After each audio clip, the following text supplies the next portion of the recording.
gente vai começar a mesa aqui. É só agradecer a presença de todos. É uma satisfação bem grande estar aqui nessa mesa, né? Primeiro que a gente faz aqui no esquema presencial.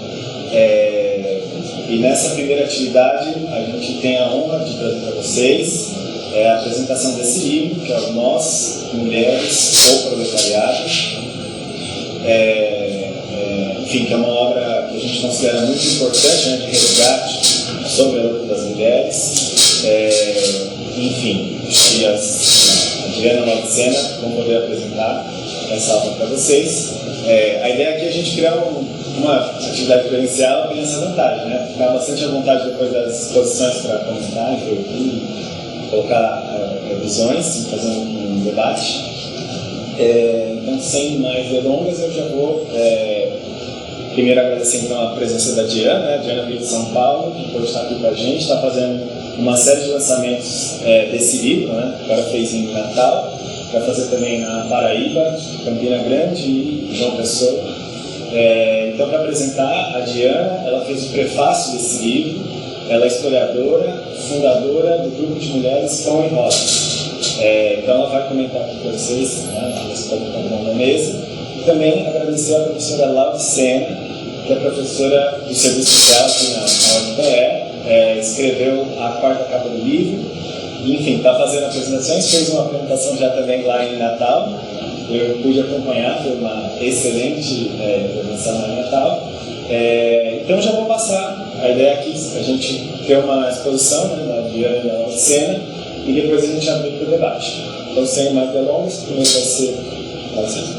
Então, já passaria então para a Laucena fazer o uso da palavra. Primeiro, boa noite a todas e todos. É um prazer estar aqui outra vez aí com essa responsabilidade, né, de abrir uma fala com a exposição de uma obra que para mim é uma honra, né, estar escrevendo aí também um comentário muito breve, mas muito vinculado a um compromisso, né, com a luta ou as lutas das mulheres, e aí no movimento de tentar compreender todas as contradições e desafios, né, mas sobretudo a direção política, né, e a direção teórica das conquistas das mulheres. Uma boa noite à mesa, agradecer Cristina, que é a responsável por esse convite, né, eu agradeço a Movimento Pão e Rosas, da boa noite a Yuri, a Diana. Prazerzaço estar aqui conhecendo, né, Diana, que de fato contribuiu bastante com minhas interlocuções, né, pesquisas e direções também, né, em torno da perspectiva, como eu falei, política e teórica, né, da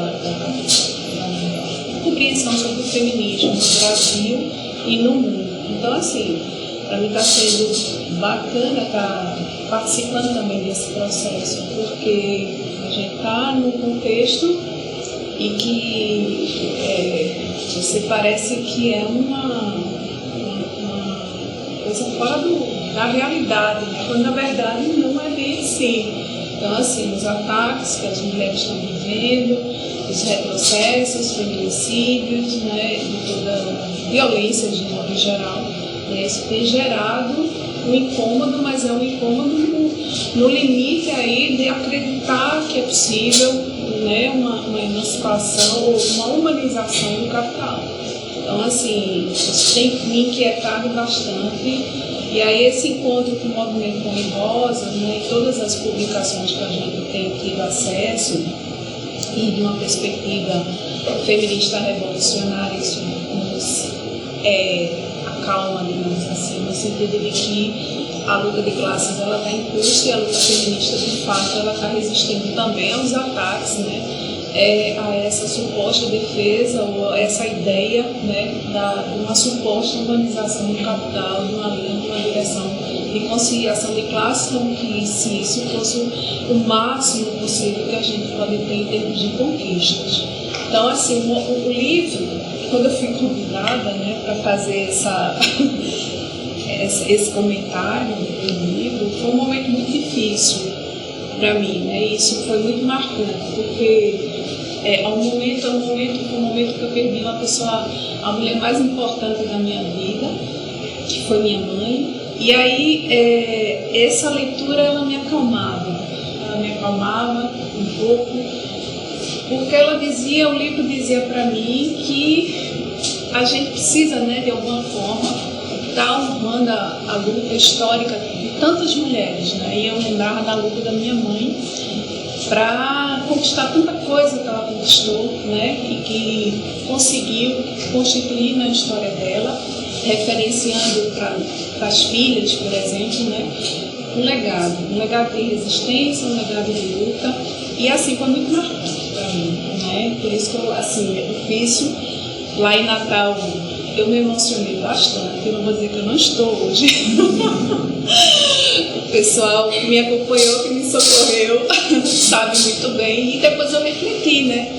A carga emocional que significou para mim, né? Estar naquele momento, estar na universidade, estar nesse lugar, né, também de defesa, que é algo que está sendo tão caro, né, que é estranho diante de tantos retrocessos, diante de tantos ataques aos nossos direitos, né, às nossas conquistas, ainda que no limites do capital, né, enfim, que nos potencializaria a viver ou sobreviver, né, no âmbito da reprodução social, sobretudo, né, as mulheres negras, as mulheres das periferias, né, as mulheres das classes modernas, né, que não têm essa perspectiva de uma proteção social do trabalho, então, e que muitas vezes são expropriadas até de fato de uma cultura, de uma educação, e que estão resistindo, né? Também vim desse movimento de entender na pandemia e fizemos alguns encontros virtuais para discutir, compreender as mulheres como elas estavam sobrevivendo nas comunidades aqui das periferias do Recife.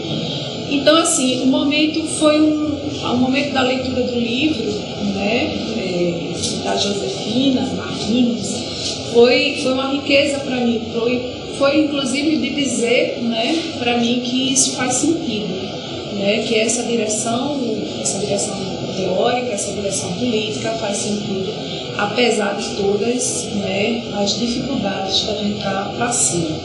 Então, assim, parabenizar o movimento feminista, né, eu acho que isso é muito importante, porque é uma expressão de resistência, e para mim, né, que vem dessa base de formação de um movimento, de um partido revolucionário, ainda com muita dificuldade, porque fui mãe solo, comecei essa trajetória muito tardiamente, né? Então já era lá nos 30 anos, já foi que eu comecei a conhecer essa realidade de luta, de militância.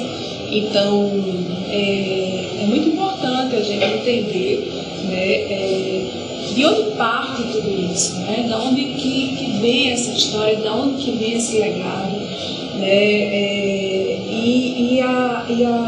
O compromisso, né, do movimento Vozes, por exemplo, de estar mantendo firme, sabe? Mantendo firme essa direção política e teórica. Eu reforcei, falei muito disso, acho que no último encontro lá em Natal, nesse sentido, né, do rigor, né, que a gente precisa ter também na nossa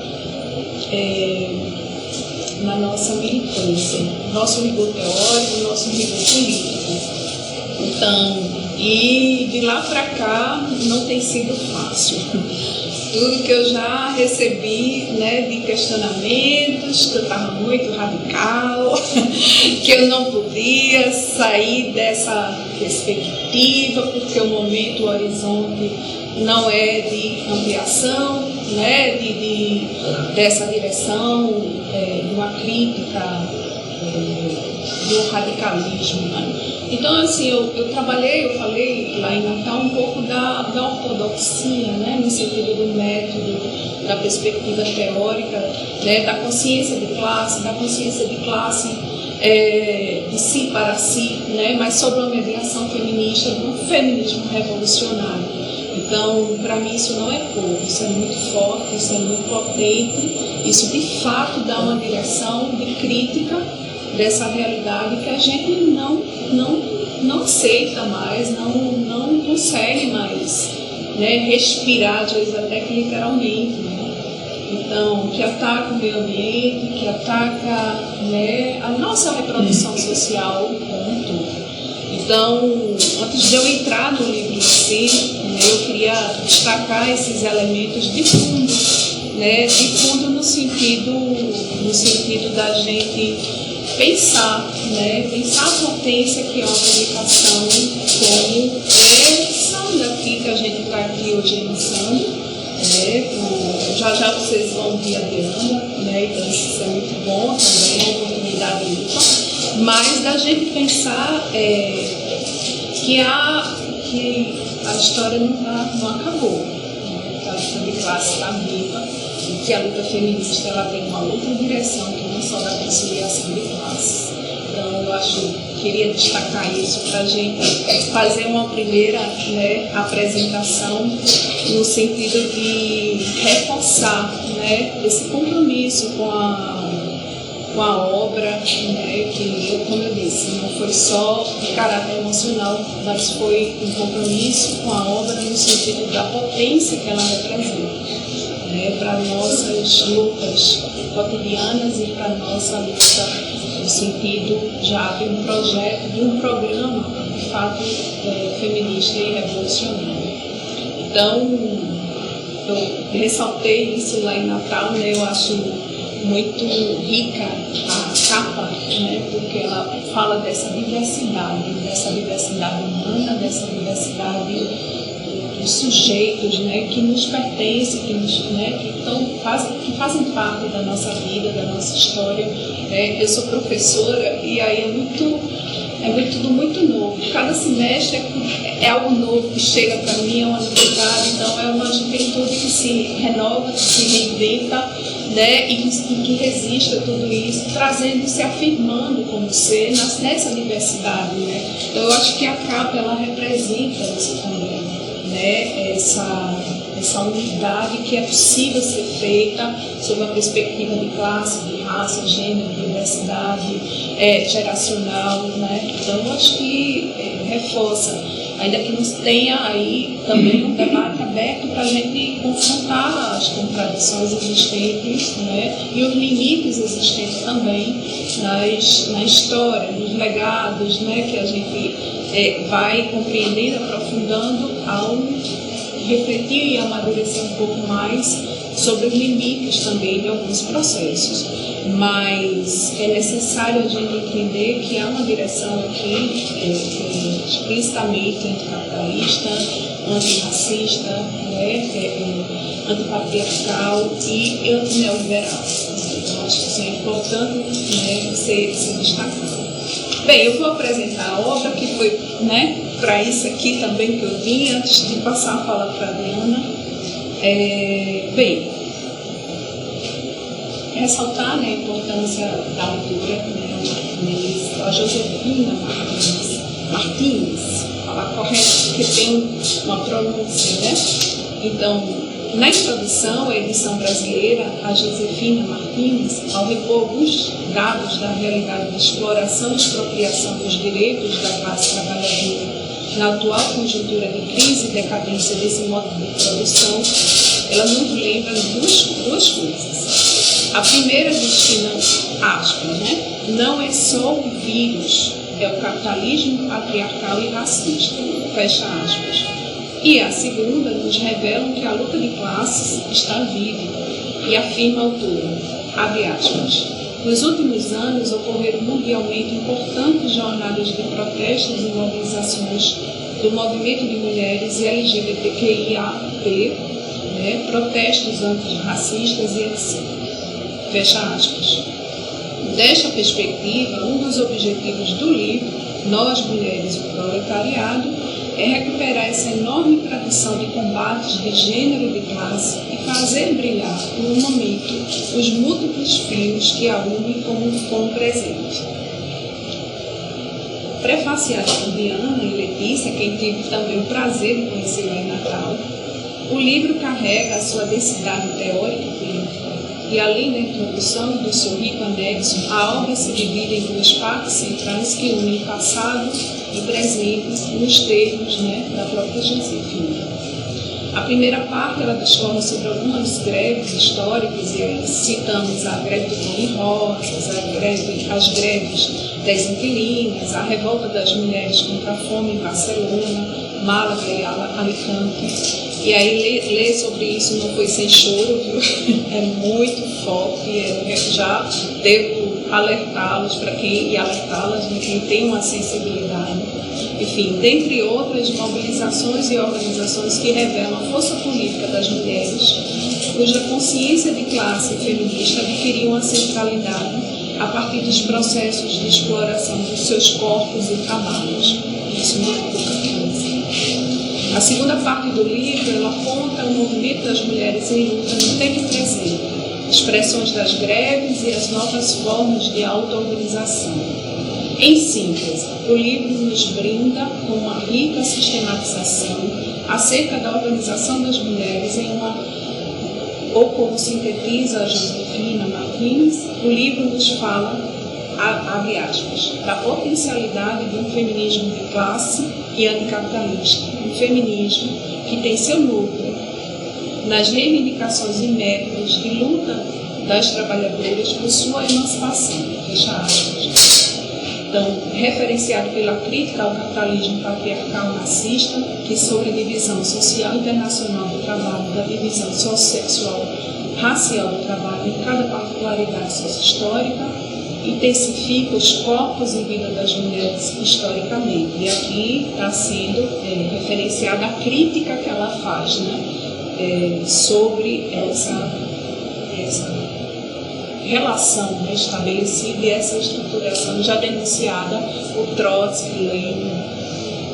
Então, sem trabalhadores e trabalhadoras nada funciona.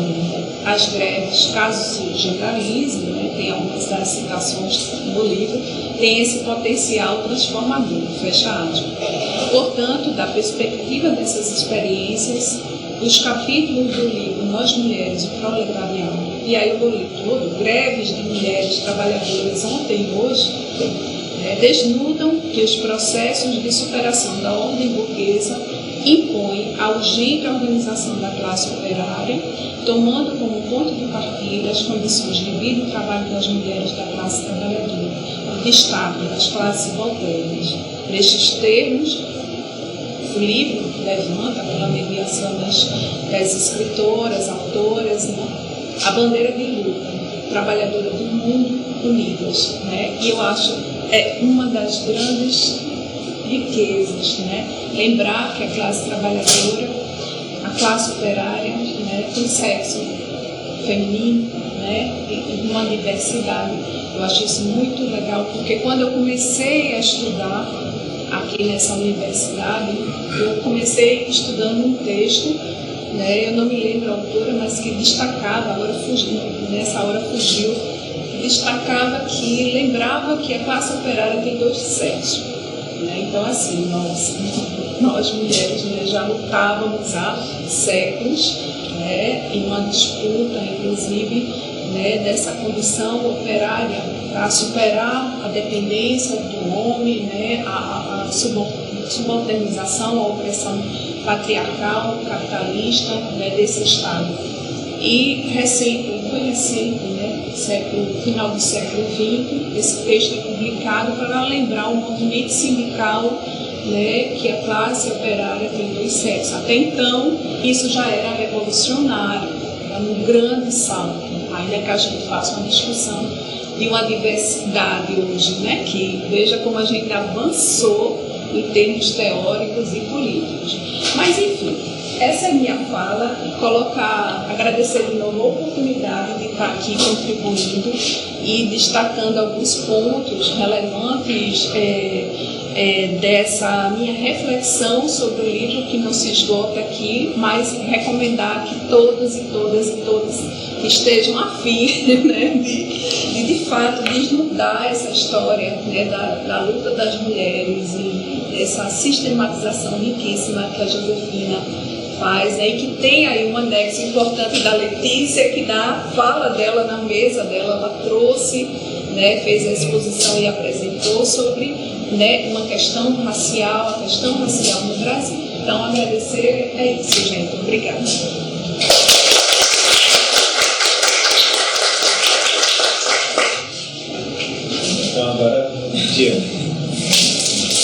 Bom, gente, em primeiro lugar, eu queria agradecer aos funcionários aqui da Secretaria de Pós-Graduação e da UniFE, que organizaram, ajudaram, né, a organizar o evento, o professor Yuri Bonello, que vem me companheiro de luta aqui pela organização da mesa, a professora Laucena, que a gente também está se conhecendo hoje aqui, que é um grande prazer para mim, porque escreveu parte da contracapa do livro, né, que a gente lançou, e está apoiando bastante esse nosso projeto.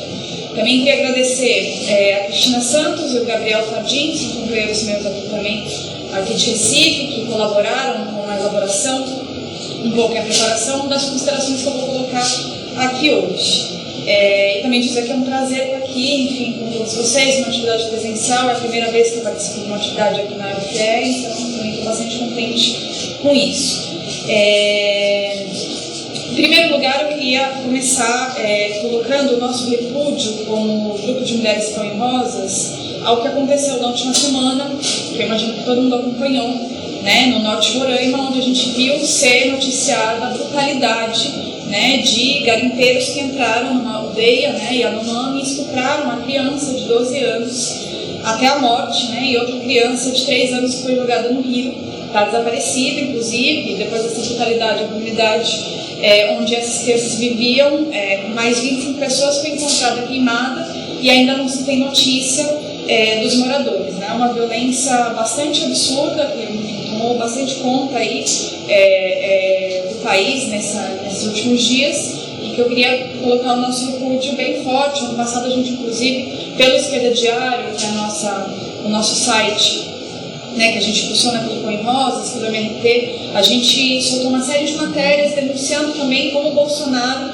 ele vinha tentando colocar políticas que facilitassem o garimpo em terras indígenas, chegando inclusive aí pessoalmente inaugurar uma ponte que serviria justamente para facilitar o acesso de garimpeiros nas terras Yanomamis, e inclusive em fevereiro desse ano lançou um decreto para legalizar a mineração artesanal, né, entre aspas, que, enfim, vários grupos de ambientalistas denunciaram depois como justamente uma manobra para legalizar, né, e estimular o garimpo ilegal.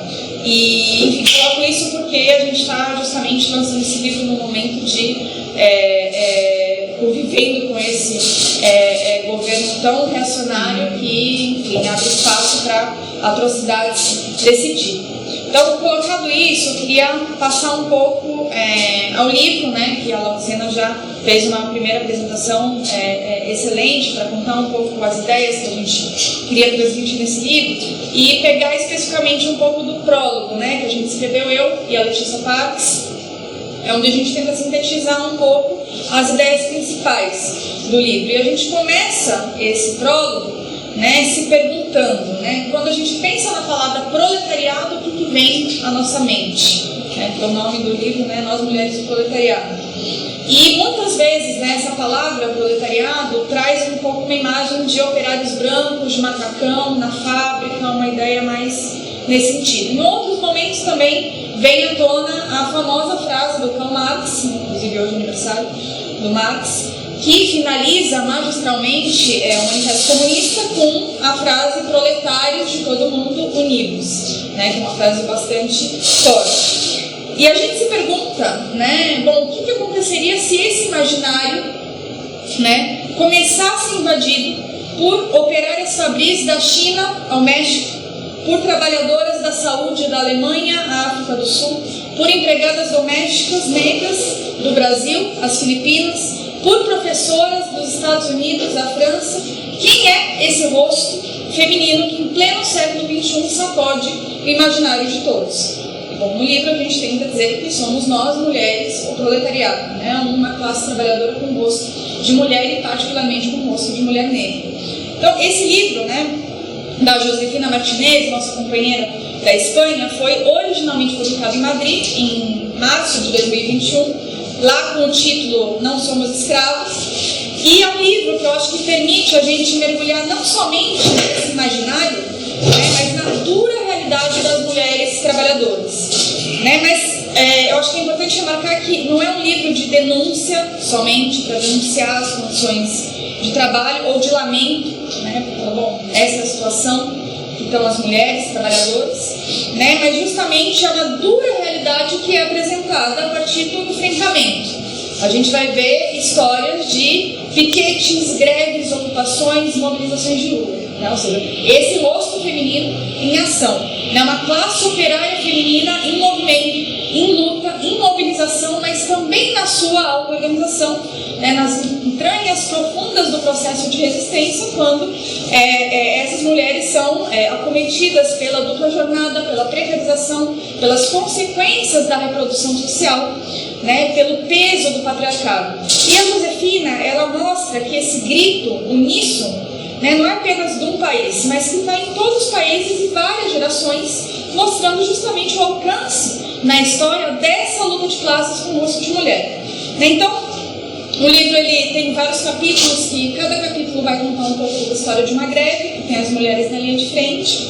E aí a gente também pode pensar, né, qual que é a relação, por exemplo, entre a greve por pão e rosas no começo do século XX, a faísca feminina, que inaugurou a grande Revolução Russa de 17, e as recentes lutas que a gente viu de trabalhadoras da saúde contra a pandemia, né, ou as greves das operárias da Ford em Dagenham, por exemplo. São algumas lutas que são tratadas no livro. Em todos esses processos, que, enfim, obviamente tem diferentes magnitudes, na prática, a luta de classe se alia à luta das mulheres, onde muitas levantam a cabeça mesmo diante de uma opressão milenar para dizer que não aceitam mais essas condições, não aceitam mais serem escravizadas pelos capitalistas que se aproveitam da nossa opressão para melhor explorar, né? Hoje, a gente está em pleno século XXI, né, e as mulheres supostamente dominaram o mundo, né? São presidentes, dirigem multinacionais, estão em todos os lados. Só que essa é a versão dos explorados, né? Essa é a versão dos exploradores e do feminismo liberal, né? Ou seja, quando a gente vai ver a história real, a história da luta de classes, mostra que esses cargos de poder, eles não mudam a condição de opressão e exploração da grande maioria de mulheres, e ainda que queiram cooptar a nossa luta, né, apresentando uma espécie de um capitalismo feminista, a verdade é que a gente também nunca sofreu tanto com essas condições de miséria e precarização que continuam existindo, porque as mulheres continuam sendo 70% da população pobre em todo o mundo, né? Enfim, mas tudo isso, justamente o que a gente tenta mostrar no livro, é que tudo isso se dá com um novo peso desse proletariado feminino. Não é igual ao século passado, né? Teve uma mudança importante. Que hipóteses isso pode trazer para a gente, né? O impacto dos novos movimentos de mulheres por igualdade e as tentativas de cooptação podem empoderar um setor da classe operária feminina, fazendo-a mais perigosa do que cabe nas propagandas feministas na TV? Né? Acho que são perguntas que estão em plena atualidade. Então esse livro, eu considero que ele é um laboratório dos novos tempos, né? A tentativa de expressar em uma só elaboração alguns dos processos de luta de classes com protagonismo feminino, que podem dar algumas pistas das premissas fundamentais para a organização da classe trabalhadora nesse momento. Então, por isso que eu acho que ele é tão atual para ser publicado hoje no Brasil, contribuindo para essa perspectiva revolucionária contra o capitalismo. Né? E justamente, ainda que a nossa luta seja para colocar fim a toda forma de exploração e não apenas combater os excessos do capital, digamos assim, é importante ver que se nós mulheres, né, somos o proletariado, a gente também está falando de uma maioria feminina precarizada e nos piores postos de trabalho. Né? O trabalho precário no Brasil atinge em cheio categorias com ampla maioria de mulheres, como a limpeza. A gente tem também uma publicação que chama Precarização do Embolso de Mulher, que conta a história de uma greve de 30 dias das trabalhadoras da limpeza da Universidade de São Paulo, que é o local onde eu trabalho na Secretaria de Pós-Graduação da Faculdade de Educação, e teve uma greve direta da escravidão no nosso país. Né? Então, nas moradias das classes média e alta, a realização do trabalho doméstico é quase exclusivamente feminino. Né? E aí, se a gente for pensar também no campo onde a precariedade reina, as trabalhadoras pobres sofrem com as condições arrebatadoras que destroem seus corpos. Né? Então, isso também vai mostrando um retrato do Brasil profundo e da milenar opressão de gênero que arranca a vida das mulheres. Então a gente está falando de mulheres terceirizadas, temporárias, estagiárias, informais, domésticas, donas de casa, desempregadas, um batalhão de professoras e as suas jornadas extraoficiais, continuam trabalhando, quando chegam em casa, as vozes roucas, por conta do trabalho, salário de miséria, tudo isso compõe o cenário feminino da mão de obra assalariada no Brasil. E esse retrato da precarização, ele é extenso e sem limites, e expressa também com o que é chamado hoje de uberização do trabalho através de empresas de aplicativo que destroem qualquer direito, dos trabalhadores e trabalhadoras. As reformas, que estão em curso hoje no Brasil, reforma trabalhista, reforma da Previdência, uma série de ataques, nesse Brasil do Bolsonaro, buscam justamente potencializar esse cenário de exploração, dando mais mecanismos para a classe dominante, para que aumente seus lucros com a exploração do trabalho feminino e das mulheres negras em especial. Eu queria citar aqui o Yuri, meu companheiro sociólogo também, que é pesquisador aqui na pós-graduação, que ele vai falar o seguinte na sua pesquisa sobre esse tema. Em suma, o fenômeno da uberização do trabalho rasgou em uma tacada toda a legislação trabalhista. Agora a nossa proposta tem que reconhecer isso e readequar a legislação trabalhista. Férias, 13º, seguro-desemprego, o que tem de arcaico nisso? A situação é tão sufocante com Bolsonaro que a gente pode se confundir e começar a achar que o mínimo é o máximo, que o piso é o teto.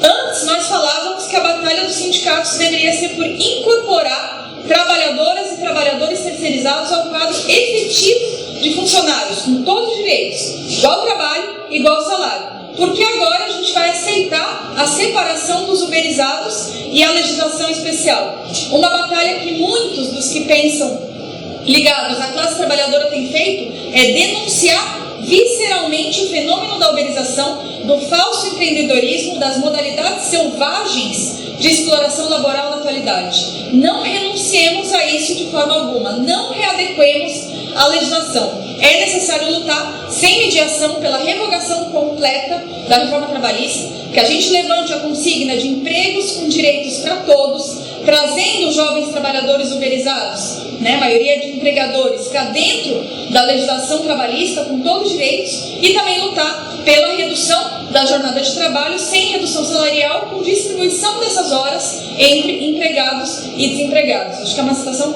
bastante forte dessa pesquisa que o Yuri vem fazendo, que eu concordo integralmente. Mas justamente, a gente pensar todo esse cenário de exploração e precarização das mulheres, também é desse cenário visceral que significa até hoje a precarização, daí também vive um Brasil profundo. E é nesse Brasil profundo onde foram escritos os capítulos mais intensos da história da luta de classes no nosso país. Das mulheres cabanas na cabanagem que atravessou os estados do Pará, Amazonas, Amapá, Rondônia e Roraima, da Sabinada na Bahia, das insurretas escravizadas e livres que se organizaram junto aos seus amigos, familiares e companheiros na revolta dos malês, das que colaboraram com a greve negra de ganhadoras e ganhadores na cidade de Salvador, em 1857, experimentando pela primeira vez no Brasil o método que se tornaria típico da luta de classes entre operários e burgueses, das rainhas e guerreiras quilombolas, das centenas de quilombos que se construíram para fugir da escravidão, dentre eles o mais conhecido de todos, o Quilombo de Palmares. Sobre essas mulheres, inclusive, as negras, insurretas, quilombolas, rebeldes e grevistas, a gente trata também no livro, com anexo para a edição brasileira, que pega inclusive o título original do livro em espanhol, Não Somos Escravas, Relatos de Negras Rebeldes em Luta por Liberdade, escrito pela Letícia Partes, como a Laudicena já tinha colocado. Então, essa força alimentou uma espécie de moral guerreira que se tornou carne muitas vezes ao longo da história da luta de classe brasileira. Em especial, se fundiu com a localização estratégica das mulheres trabalhadoras que foram parte do ascenso operário que enfrentou a ditadura militar e que apenas pela traição das suas direções não puderam dar um rumo revolucionário a esse combate. Inclusive, no livro a gente também fala um pouco sobre isso, que contam várias historiadoras que quando nesse momento de enfrentamento aí à ditadura militar, os homens vacilavam com receio de levar adiante as mobilizações, eram as mulheres que entravam em cena, né, dando passos adiante, fazendo piquetes femininos, inclusive. Chegavam em blocos próprios durante as arrepiantes greves metalúrgicas do ABC Paulista, enchendo as assembleias e garantindo todas as tarefas que garantiam aí a continuidade da greve. Né? E também, como não poderia ser diferente, a gente também tem muitos exemplos, né, enfim, por todo o país, mas também, né, dessa moral guerreira das mulheres aqui no Pernambuco. Né? O caso, por exemplo, da Pautune, avó de Zumbi dos Palmares, né, que inclusive já no Congo, sua terra natal, liderou 10 mil guerreiros contra as tropas portuguesas. Quando foi capturada e escravizada, sofreu todo tipo de violência possível dentro do regime escravocrata e ainda assim no Brasil lutou pela liberdade do povo negro e liderou os quilombos até os últimos dias, né, em que ela esteve viva, até ser assassinada durante um extermínio promovido pelos bandeirantes. Né, a gente também tem um exemplo das mulheres de Tejucupá, né, vilarejo que em 1646 se localizava onde hoje fica o município de Goiânia, cidade que tem instalada atualmente uma das maiores plantas industriais automobilísticas do Brasil, com mais de 14 mil trabalhadores. Nessa batalha de Tejucupá, ela entrou para a história através da coragem e engenhosidade das mulheres desse vilarejo que lideraram a batalha de autodefesa contra as tropas holandesas que planejavam invadir e saquear a cidade. Os holandeses, né, nesse momento em maior número e melhor armados, foram derrotados e bateram, né, em retirada após perderem metade dos seus soldados. Então são inúmeros os relatos, né, da esperteza dessas mulheres nessas batalhas, né, porque não somente tomaram a linha de frente, mas também foram estrategistas, né, digamos assim, utilizando seus recursos mais criativos para expulsar as tropas holandesas naquele momento. Também é emblemático que aqui em Pernambuco, durante a ditadura militar, no final dos anos 70, a oposição sindical dos sindicatos de metalúrgicos, nos seus primeiros passos de organização para disputar as eleições e tirar a burocracia sindical intervencionista da ditadura, se reuniam clandestinamente no Sindicato das Trabalhadoras Domésticas, antes de aparecerem publicamente e ganharem as eleições. Também daí dá para a gente resgatar a história das cigarreiras revoltosas, como ficaram conhecidas as trabalhadoras da Lafayette, maior fábrica de cigarro em Recife, que ocorreu em 1903. Elas protagonizaram a primeira greve feminina reconhecida historiograficamente em Pernambuco. Eram cerca de 250 operárias que trabalhavam na fábrica e, depois de presenciar a demissão de 4 das suas companheiras, né, em meio a agressões físicas, inclusive, do patrão, pararam imediatamente a produção, arremessando o material do trabalho pelo chão e iniciando um movimento grevista. Né, todas, inclusive, nesse momento, deixaram a fábrica. Né, e no dia seguinte, apareceu nos jornais patronais que outras mulheres operárias estavam aderindo à greve em solidariedade, porque foi na fábrica Caxias, a segunda maior fábrica da cidade, e na Merceeiros. E elas passaram justamente da tentativa de desmoralização que tinha patronal com essa demissão, né, desse ataque, para o fortalecimento e visibilidade das suas próprias reivindicações, unificando com trabalhadores de toda a cidade. Um movimento que exigia a readmissão das companheiras demitidas, o aumento salarial e o fim de um regime indignante de trabalho que impunha também um desconto semanal pela limpeza da área de trabalho. Né? Inclusive, nesse momento, a produção de cigarros foi quase completamente interrompida por mais de uma semana. Né? Então, esses são exemplos mais históricos de lutas também que é importante a gente resgatar para ver esse rosto feminino, né, da classe operária. E, por outro lado, também acho que mais recentemente, como um exemplo mais amplo do ponto de vista da luta das mulheres, né, eu acho que as mulheres pernambucanas foram um exemplo de mostrar como se combate a extrema-direita quando colocaram a extrema-direita para correr, né, da frente de um hospital onde uma criança de 10 anos teve que vir do Espírito Santo para poder realizar um aborto em Recife, né, e foi obrigada a ouvir as reacionárias pupilas de Damares e Clarissa Tércio gritarem assassina para ela, né, para essa criança, naquele momento. E foram as mulheres, imagino que algumas de vocês estiveram lá também, ou conhecem alguém que estiveram nesse bravo ato, que expulsaram a extrema-direita do local. Eu também não poderia deixar de citar o caso da Mirtz Renata, uma mãe incansável na luta por justiça, pelo seu filho Miguel, que morreu pelo descaso, né, da sua patroa, Célia Corte Real, que é membro dessa elite política do Estado, ligado ao PSB, partido inclusive do atual vice do Lula, Geraldo Alckmin, né? Enfim, uma luta que transpassa a luta pessoal e a dor individual da Mirtz, né? Porque justamente carrega em si a denúncia de todo o racismo dessa classe dominante, do quão racista também é a justiça burguesa. Então, nesse sentido, para ir amarrando um pouquinho e já finalizando, eu acho que todas essas experiências de luta feminina, né, inseridas na luta de classes, são potentes porque trazem lições e também se conectam, né? Tem elementos comuns nos distintos processos, para além da especificidade, da temporalidade de cada um? Eu acho que, com certeza sim, a gente tenta apontar isso no livro, inclusive no que diz respeito às debilidades, né, de cada processo. Ou seja, cada processo de luta permite tirar lições que fortaleçam essa nossa jornada de enfrentamento, né? Cada processo vivo traz para a nossa classe lições sem o qual seria impossível dar passos adiante para o efetivo enfrentamento aos nossos inimigos e ao capitalismo, né? Então, nesse sentido, a gente traz, né, esse livro para o público brasileiro também com o objetivo de resgatar alguns dos conceitos que a gente considera que são fundamentais para desenvolver a organização das mulheres trabalhadoras, como, por exemplo, a necessidade de uma política antiburocrática, né? Ou seja, uma independência em relação às direções burocráticas, né, dos sindicatos, garantindo a auto-organização dos trabalhadores para impor que essas direções se movimentem de maneira efetiva e os trabalhadores possam retomar os sindicatos nas suas mãos,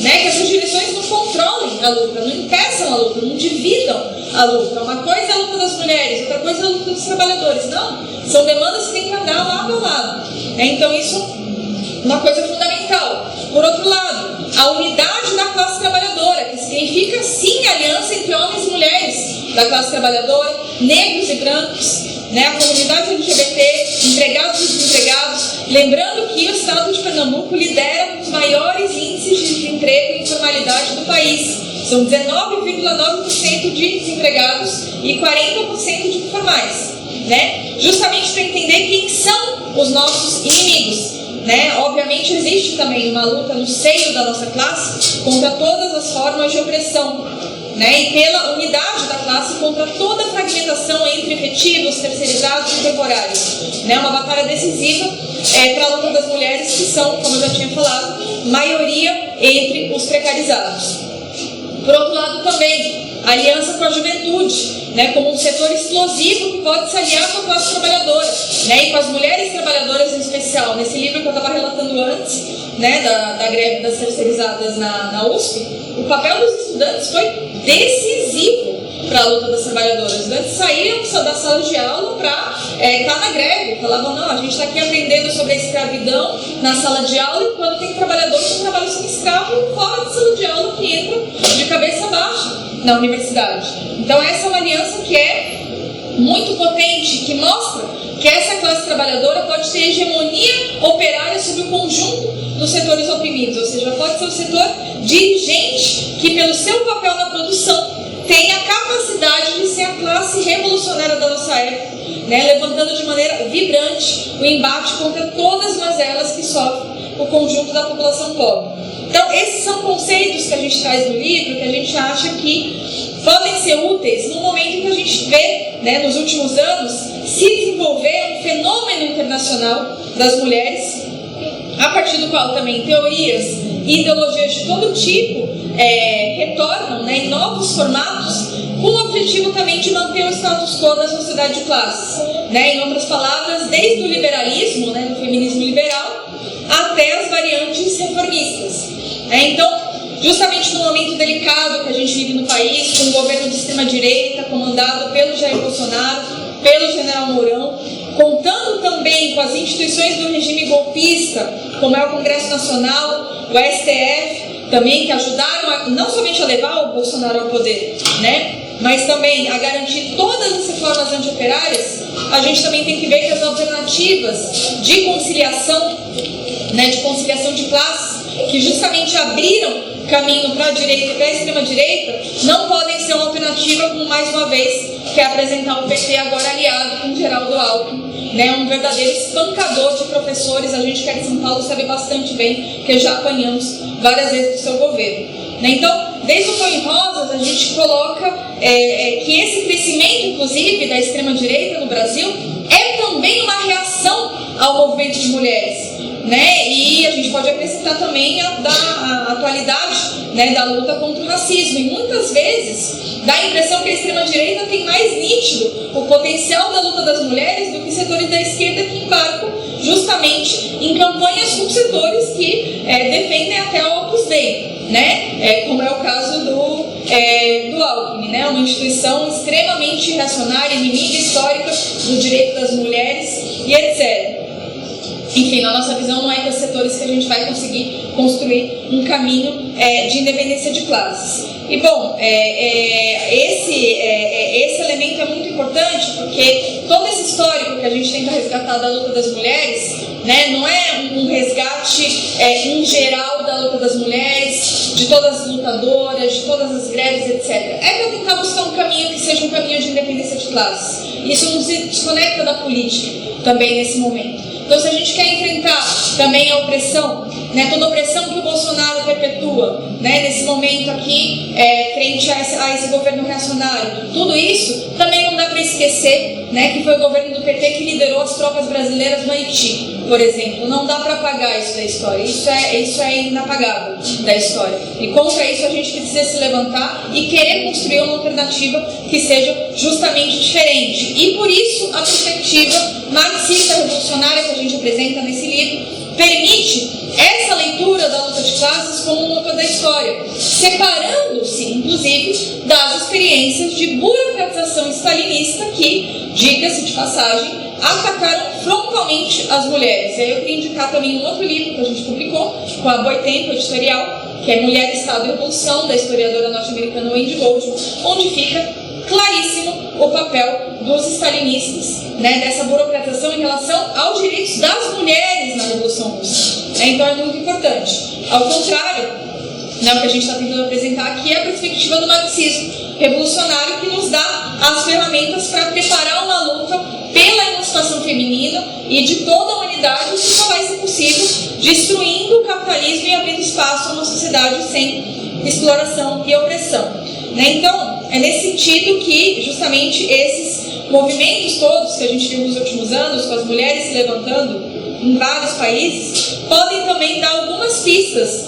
né, de hipóteses sobre a recomposição da classe trabalhadora como sujeito revolucionário, tendo justamente nas mulheres trabalhadoras a sua vanguarda.